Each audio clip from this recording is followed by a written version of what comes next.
बहरहाल moving towards इनाम but Inam, अस्सलाम वालेकुम and welcome to the show. जी वालेकुम अस्सलाम, थैंक यू सो मच। इनाम, जैसे कि आप यकीनी तौर पर सुन ही रहे हैं गुफ्तगू हमारी, हम तो खैर इस बात पे रो रहे हैं कि जी क्रिकेट की दुनिया में क्या हो रहा है, लेकिन इस पर ज़्यादा रोना आता है कि जी ओलंपिक्स में क्या हो रहा है, दीगर जो खेल है वो कितने मुतासर हो रहे हैं।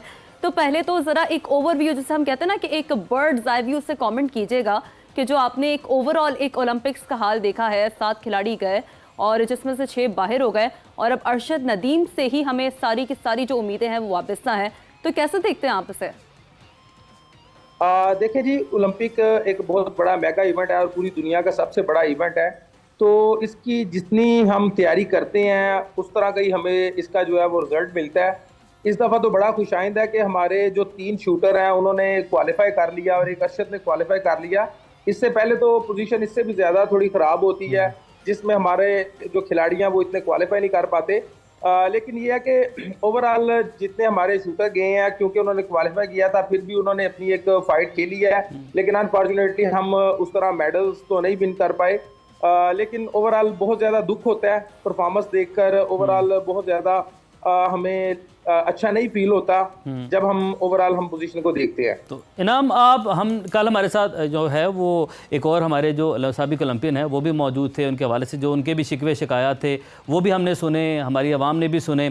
क्या समझते हैं, क्या बेहतरी होनी चाहिए, किस तरीके से हम बेहतर जो है सिस्टम को कर सकते हैं? 7 एथलीट सिर्फ गए हैं इस मरतबा, तो जो अगले आने वाले ओलंपिक्स हैं उसमें बेहतर से बेहतर जो है वो मामला हो ताकि बेहतरी आए। 7 की जगह 70 का हमारा दस्ता जाए, 700 चले जाए, ये तो ख्वाब है, हम जितनी मर्जी ख्वाहिशात आप बढ़ाती जाए, लेकिन बेहतरी आनी कहाँ से चाहिए? सिस्टम में क्या बेहतरी आप समझते हैं वो वहाँ से उसका आगाज़ हम कर सकें?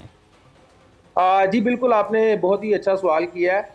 एक्चुअली क्योंकि ओलंपिक एक 4 साल बाद इवेंट आता है, पूरी दुनिया का सबसे बड़ा इवेंट है, तो हमें देखना पड़ेगा कि ओलंपिक की तैयारी के लिए जो नेशंस बहुत अच्छा परफॉर्म करती हैं वो क्या मैकेनिज्म इस्तेमाल करती हैं। तो अगर हम किसी भी अच्छे मुल्क को देखते हैं, अगर मैं रेसलिंग की बात करता हूँ या ओवरऑल हम बात करते हैं, तो तमाम जो ममालिक हैं वो इसको 4 साल से 4 साल का प्लान करते हैं। अभी जितने भी कंट्रीज हैं, अभी जो एशिया चैंपियनशिप 2024 में हुई है उनकी बी टीम ने पार्टिसिपेट किया, जिनको वो जो हमारी लॉस एंजल्स 2028 की ओलंपिक हो रही है उसके लिए तैयार कर रहे हैं। तो आप ये देखें कि जो 2028 की ओलंपिक है उसके लिए तो लोगों ने तैयारी शुरू कर दी है। लेकिन खराबी यहाँ से आती है कि जब हम तैयारी के लिए तकरीबन कोई 2-4 माह बाद, 2-4 माह पहले कैंप लगाते हैं, तो हम ख्वाहिश ये करते हैं कि हमारे जो खिलाड़ी हैं वो क्वालिफाई कर दें। तो इस तरह से पॉसिबल नहीं होता, हमें 4 साल का प्लान करना चाहिए। अगर अब हम ओलंपिक के लिए बात कर रहे हैं तो 2028 की बात कर रहे हैं, तो अब हमें खिलाड़ियों को सिलेक्ट करने की जरूरत है कि जिनको हम 4 साल इनको कंटिन्यूसली हम इवेंट खिलाएंगे, इनको हम इंटरनेशनल ट्रेनिंग करवाएंगे, इनको हम हर तरह की सहूलियात देंगे ताकि ये खिलाड़ी 4 साल तक तैयार होते रहें और फिर दुनिया का जो सबसे बड़ा इवेंट है ओलंपिक, उसमें ये पार्टिसिपेट करें और मुल्क का परचम बुलंद करें। बिल्कुल इनाम, लेकिन ये तो वो बात है ना जो हम चाहते हैं कि ऐसा हो, लेकिन हो क्या रहा है इस पर बात करना बहुत ज़रूरी है। चूँकि फेडरेशन से आप बड़ा क्लोज हैं, 2028 की हम बात कर रहे हैं और 2024 से बहुत ज़्यादा हम कुछ सीख चुके हैं ऑलरेडी। अगर लेसन हम अडॉप्ट करने की बात करें, समझते हैं कि कुछ इस तरह की नई उम्मीद बनती भी 2028 के लिए नज़र आ रही है आपको इनाम? देखिए, सबसे पहले तो जरूरी इस चीज का है कि हम ये देखें कि हमारे पास बजट कितने हैं। अगर हम इस वक्त बात करते हैं ओवरऑल जो पाकिस्तान का टोटल स्पोर्ट्स का बजट होता है, जिसमें हमारे तमाम स्पोर्ट्स के इदारे आ जाते हैं, जिसमें Pakistan sports board, Punjab sports board और तमाम प्रोविजनल जो हमारे स्पोर्ट्स बोर्ड आ जाते हैं, तो हमारा बजट इतना थोड़ा है कि आप ये देखें कि जितना इंडिया के एलीट एथलीट पर उन्होंने खर्च किया ना ओलंपिक की तैयारी के लिए, तो हमारे पास तो इतना बजट नहीं होता सारा ओवरऑल, जिसमें इंफ्रास्ट्रक्चर डालकर भी इतना बजट नहीं होता कि हम उन खिलाड़ियों को हम किस तरह इसको कर सकते हैं। तो सबसे पहले तो जरूरी ये है कि हमारा बजट जो है ना उसको ज्यादा होना चाहिए ताकि हम अपने खिलाड़ियों पर इन्वेस्ट कर सकें, ताकि हम नीचे से ग्राउंड से अपने खिलाड़ी निकाल सकें, ताकि हम इनको इंटरनेशनल ट्रेनिंग करवा सकें। तो हमारा बजट बहुत थोड़ा है। उसके बाद फिर आगे से जो हमारे पास एक कोई सिस्टम नहीं है, सिस्टम इस तरह से नहीं है कि हम कोई भी खिलाड़ी, हमें नहीं पता कि हमने कब से तैयारी शुरू कर रही है, किस खिलाड़ी को हमने ट्रेनिंग के लिए भेजना है। तो जरूरी ये है कि जिस तरह हमारे पास बजट बहुत थोड़ा है, हमें ये चाहिए कि हर गेम से 2-2, 3-3 अच्छे खिलाड़ी लें। फॉर एग्जाम्पल अगर मैं रेसलिंग की बात करता हूँ तो आपको 2-3 नाम अच्छे नजर आएंगे। वेट लिफ्टिंग में आपको 2-3 खिलाड़ी नजर आएंगे, आपको सादी अब्बास कराटे में नजर आएंगे।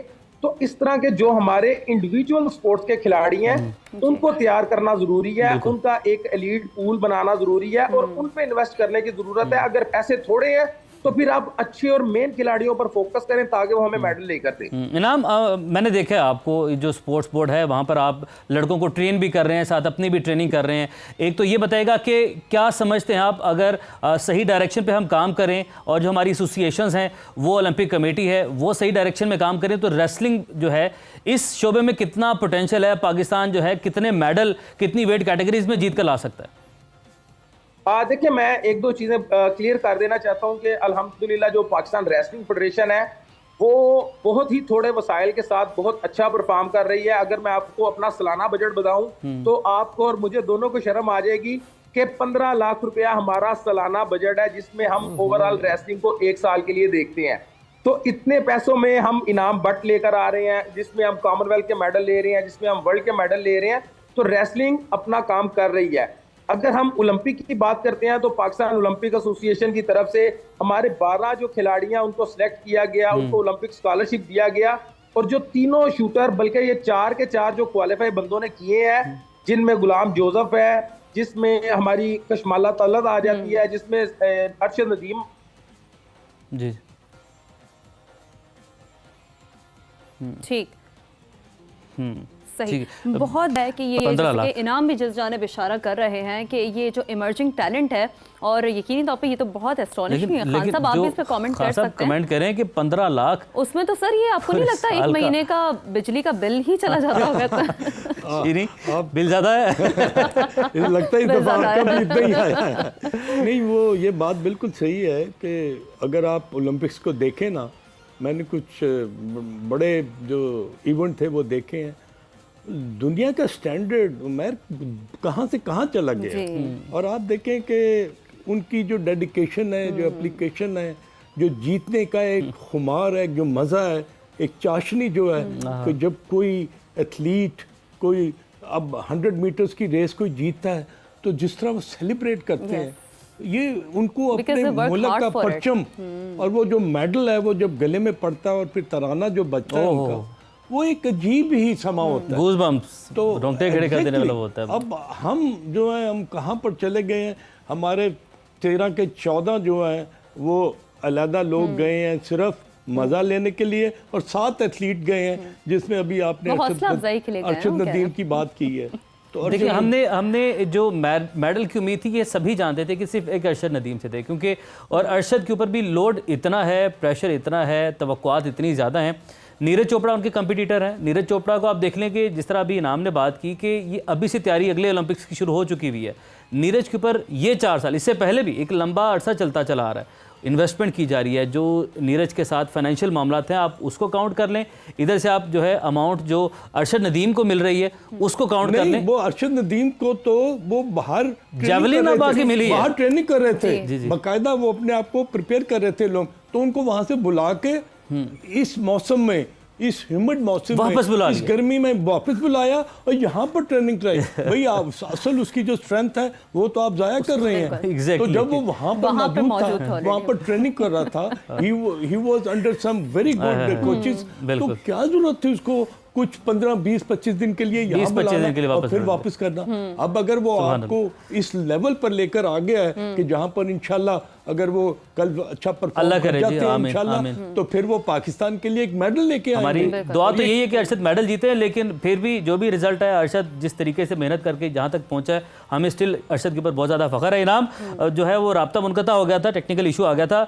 हम बात कर रहे थे सिर्फ और सिर्फ 15 लाख, इसमें मैनेज क्या होता होगा? और जो जब जिस पेशे से, जिस फील्ड से आप लोग मुंसलिक हैं, यहाँ पर तो डाइट का बड़ा ख्याल रखना है, न्यूट्रिशन का बड़ा ख्याल रखना है, बहुत सारी चीज़ें देखनी है आप लोगों को। जी बिल्कुल, इसी तरह से ये है कि जी बहुत सारी चीज़ें देखने वाली हैं। तो दोबारा बात जो है ना वो आ जाती है, हमारे फंड्स की बात आ जाती है। तो जितना हम अपने मुल्क में अपने खिलाड़ियों पर इन्वेस्ट करेंगे उतना ही हमें उसका रिस्पॉन्स मिलेगा, उसी तरह से हम इसको चीज़ों को लेकर चलेंगे। आप ये देखें कि एक अच्छे खिलाड़ी को, अगर मैं बात करता हूँ कि जिस तरह हमें अब ओलंपिक के लिए क्वालिफाई करना था या ओलंपिक में खेलना था, कम से कम एक साल में 7 से 8 इवेंट में पार्टिसिपेट करना पड़ता है। बिल्कुल। लेकिन अनफॉर्चुनेटली फंड्स कम होने की वजह से हम एक आधे इवेंट में पार्टिसिपेट करते हैं, वो भी हमें जब स्पेशल कोई पाकिस्तान स्पोर्ट्स बोर्ड की तरफ से स्पेशल कोई ग्रांट मिलती है या स्पेशल कुछ वो हमें करते हैं, अप्रिशिएट करते हैं, तो फिर हम उसमें पार्टिसिपेट कर पाते हैं, अदरवाइज हम इवेंट में पार्टिसिपेट नहीं कर पाते। आप ये देखें कि जो हमारी वर्ल्ड चैंपियनशिप थी, इसमें 7 से 8 साल बाद टीम ने पार्टिसिपेट किया है। तो जब तक हम अपने खिलाड़ियों को सहूलियात नहीं देंगे, जब तक हम अपने खिलाड़ियों की ट्रेनिंग नहीं करवाएंगे। और एक जो चीज मैं आपको बड़ी बताता चलूं कि 2018 में जब मैंने कॉमनवेल्थ में मेडल जीता, उसके बाद 2022 में जीता, तो मैं एक ही बात जो बार बार कर रहा हूं कि हमें इंटरनेशनल खिलाड़ियों की, हमें इंटरनेशनल ट्रेनिंग की जरूरत है। लेकिन आप ये देखें कि पिछले 10 सालों में शायद हमें एक दफा भी मौका नहीं मिला कि हम इंटरनेशनल ट्रेनिंग करें जिससे हमारे खिलाड़ियों का मेयार बुलंद हो सके। बिल्कुल। तो इनाम, अब जो एस्पायरिंग ओलंपियंस हैं, डेफिनेटली हम देख रहे हैं कि बहुत ज़्यादा इमर्जिंग टैलेंट अब भी मौजूद है जो आना चाहता है, लेकिन यकीनी तौर पर ये लैकिंग्स तो हैं, ये चैलेंजेस तो हैं। उनके लिए आप क्या समझते हैं, क्या उनके लिए मैसेज हो सकता है? क्योंकि स्किल्स तो मौजूद हैं लेकिन क्वालिफिकेशन पे बहुत हद तक काम नहीं हो रहा, अकेडमीज नहीं है, इंफ्रास्ट्रक्चर वैसा डेवलप नहीं है ना। जी बिल्कुल, सबसे जरूरी तो सबसे पहले तो चीज यही आ जाती है कि हम अपने खिलाड़ियों को सबसे पहले इंफ्रास्ट्रक्चर दें। तो यहाँ से ही बात शुरू हो जाती है। बहुत अफसोस की बात है, मैं आपको दोबारा बताऊंगा कि अनफॉर्चुनेटली आप ये देखें कि पाकिस्तान में रेसलिंग की कोई एक रेसलिंग अकेडमी नहीं है। जब हम जाते हैं, कैंप लगता है हमारा, तो अनफॉर्चुनेटली हमें हमारा जो मैट है कभी उठाकर एक कोने में डाला जाता है, कभी उठाकर किसी दूसरे कोने में डाला जाता है। तो इस तरह से तो निजाम नहीं चलता ना। तो बहुत जरूरी है कि सबसे पहले हम इनाम, सॉरी मैं आपको इंटरप्ट कर रही हूँ, आपने कोई यकीनी तौर पर जब इस तरह की चीजें होती हैं और आप वहाँ पे विटनेस करते हैं, तो आप कोई ऐसा बेहतरीन टैलेंट जिसको बैक ऑफ करते हुए भी देखा है आपने अपनी करियर में ना?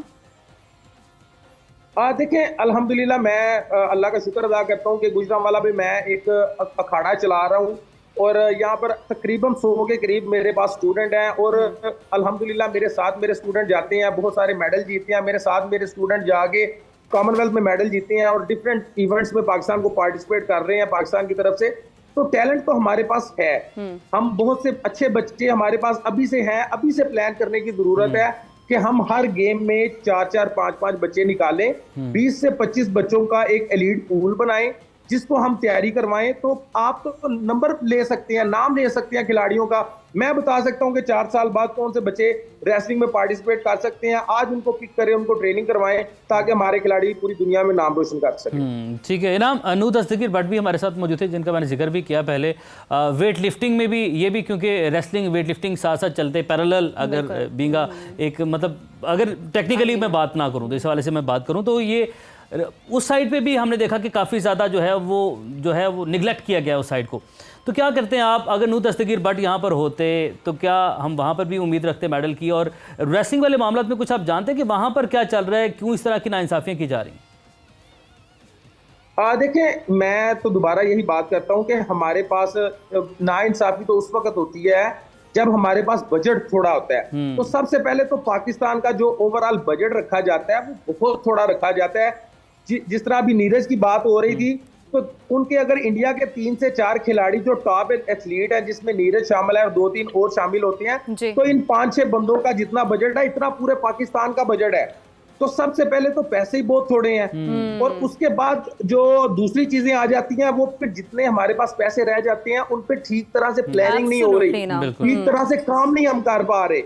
आप ये देखें कि 30 बंदों का या 40 बंदों का हम कैंप लगाते हैं पाकिस्तान में, जो सिर्फ पाकिस्तान में खिलाड़ी हैं और अपने हम चाहते हैं कि हमारा बंदा जाके ओलंपिक में मेडल ले, लेकिन ट्रेनिंग वो करता है पाकिस्तान में रह के बहुत हल्के खिलाड़ियों के साथ। तो कितना पॉसिबल है बहुत 40 बंदों का कैंप लगाने की बजाय 3 बंदों को इंटरनेशनल ट्रेनिंग करवाएं। जी, यानी कि मसला सिर्फ फंड्स एलोकेशन का ही नहीं है और बहुत सारे चैलेंजेस हैं जिसको देखना बड़ा जरूरी है।